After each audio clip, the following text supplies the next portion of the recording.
Are Muslims and the West really so incompatible that they can't coexist? Or is that just a story we've been told? Well, today we're going to look at this idea. And before we get started, here's a little quiz. How many of these Western cities also have large Muslim populations? Dallas, London, Johannesburg, Paris, Toronto, Madrid, Berlin, Brussels, Rome, Sydney. If you've got more than half right, you're doing better than most. In fact, around 20% of the world's 1.8 billion Muslims live in Europe and North America. So given that Muslims are such an integral part of many Western societies, why is there still so much talk about a clash between Islam and the West? Well, let's take a closer look.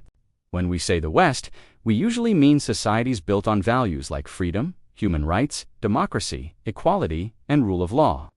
But did you know that many of these principles are not only compatible with Islam, they're deeply rooted in it? Islam promotes justice. Quran chapter 4 verse 135 says, "Stand firm for justice, even if it be against yourselves." Quran chapter 2 verse 256 promotes freedom of belief, and it says, "Let there be no compulsion in religion." Quran chapter 17 verse 70 upholds the dignity of all humans and says, "We have honored the children of Adam." All these are not foreign to Western values. They are fundamental to both. So the tension doesn't come from Islam itself, but from misinformation.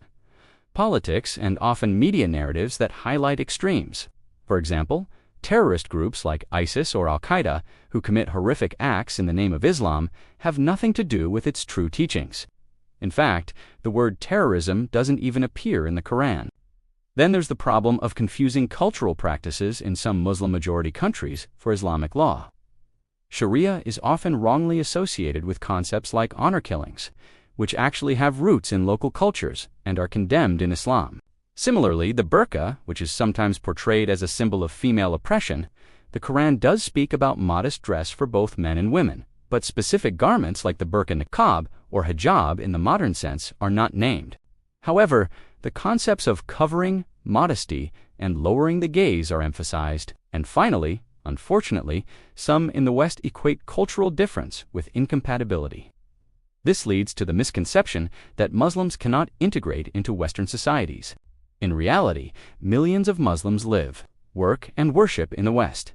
They contribute to their communities, pay taxes, start businesses, raise families, and live by both Islamic ethics and democratic values.